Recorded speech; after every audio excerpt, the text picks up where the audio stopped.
Hello everyone, Geriatric here with Gary, and I hope you are staying retroactive. And tonight it is a movie review, and this one kind of fits into the gaming majority of this channel, which was Resident Evil: The Final Chapter. Now, the Resident Evil movies, God, they've been around for literally, I'm thinking almost now 12 years, maybe 14.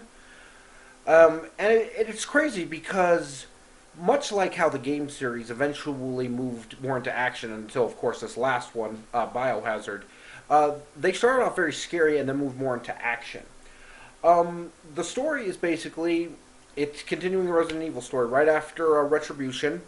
Alice is looks to be the only survivor in Washington, D.C., but she gets a message from a very unexpected source, the Red Queen, if you remember her from the first Resident Evil movie. And the Red Queen tells her that unless Alice can find an antivirus and release it, the human population of the world is going to become extinct in 48 hours. But where is this antivirus, you ask? Well, it's back where we all started this whole thing, in the Hive in Raccoon City. That's the basic plot of the movie. Of course, as Alice, we have Mila Jovovich, who has really grown in this role. I mean, it's interesting to see her and compare her to the first Resident Evil movie, where she was kind of almost a supporting character until later on in the film to what she is the main heroine. And that's something else really cool, is that I didn't see her as a female protagonist. I just saw her as a protagonist. And you know, she's very badass, but she also carries like a lot of weight on her. Like this, all the events. It's not just, oh, okay, now it's time to save the world, and you know, happy-go-lucky, throwing out one-liners and everything. You see a woman who is tired, who is just ready for this all to end. One of the most interesting things about this movie, which was always a question I had, especially with these movies where the outbreak has become, you know, worldwide, not unlike the Resident Evil games where it's kind of contained in little areas, is why would the Umbrella Corporation, which, if you know the Resident Evil movies, is the main antagonist for the whole series, why would they keep letting this happen? And this movie actually answers it in a very good fashion. We actually learn why the Umbrella Corporation seems to just be kind of letting this go and trying to stop Alice throughout all the movies. And it adds more weight to the role. Ali Lauder is in it, back as Claire Redfield, who's from the game, which is, you know, always good to see it. I always love, you know, especially in these movies where you had kind of original characters, but every once in a while they kept dropping in somebody from the game. A new addition is Ruby Rose, who plays one of the survivors in Raccoon City, and I like Ruby Rose. I like her in Orange is the New Black. She's actually been in a ton of stuff right now. She was in the new Triple X movie. I believe she's going to be in the new John Wick movie, and she's a very good actress, and I really like her. It's interesting with this because the director, you know, Paul W.S. Anderson, has said that this is the last movie. And it does feel like the end. Because with the Resident Evil films, where it got to a point where, you know, humanity had been destroyed by about, I'm going to say, the third movie. And so it was just basically saying, well, if humanity's pretty much gone, why are we keep doing this? But, of course, you know, these movies were conceived long before the Walking Dead series, which is that exact premise.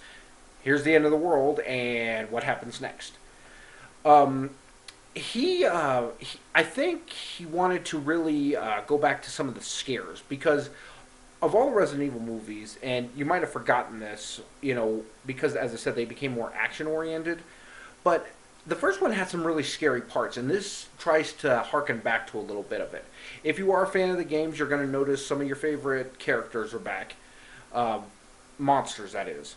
And one of the other things I liked about Resident Evil, and I kind of talked about this in the last one-shot game I did about how did I feel about Resident Evil, this new one, Biohazard, the game, is there is never a supernatural explanation for what's going on. This is all just, there was this virus, it mutates you, it turns these people into monsters, it reanimates people, but there's no ghosts, there's no supernatural force. And I think the movies actually kind of lost that when Alice suddenly had superpowers. I think it began in the second one, I believe. And eventually, I don't even know if they thought, even in the movies, that that wasn't a good idea because they kind of took it away from her. And so with this, it's interesting because people talk about zombies and everything else. And yes, they are zombies because they are reanimated corpses, but there's a reason. This virus has gone and just, totally changed people's DNA.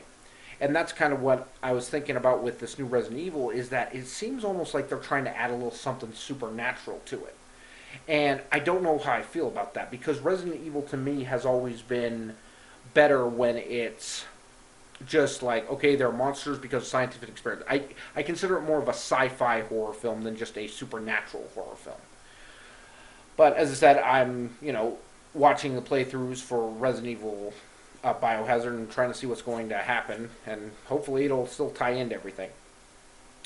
The villains in this are familiar villains. It's Wesker, that guy with the sunglasses, who's just, I swear to God, maybe it's just his face, but you just want to punch him the second you see him. And of course, the Doctor. I'm not going to tell you which Doctor, though, because it's kind of a reveal when you see him. As I said, the action is always good. As I said, there are some very scary moments in this film, very jump scary. And one of the other things I liked, and I think I've talked about this before in action films, about the realism, especially in something like this where it's not a real setting, is that Alice gets beat up quite a bit, and you see the marks on her.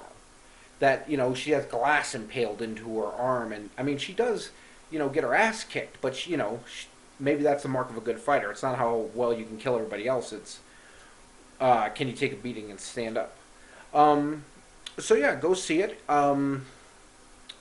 It's funny, because I went into this movie thinking, okay, finally, we're at the end of Resident Evil, but I was actually kind of sad to see these characters, like, God, we're not going to see these characters anymore.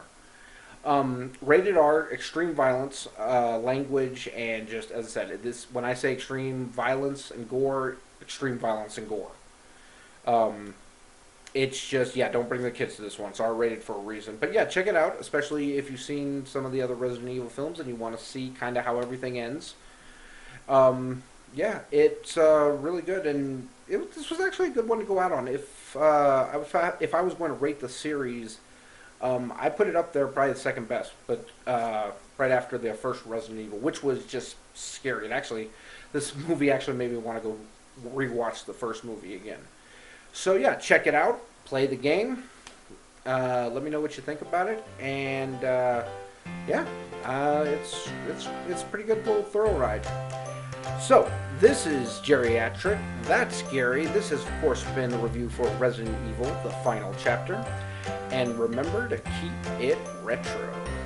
Are abducted by this character, who's played by James McAvoy, and basically imprisoned. Now, this character has 24 personalities, and there is a very sense that there is some very dark purpose that these girls are going to serve.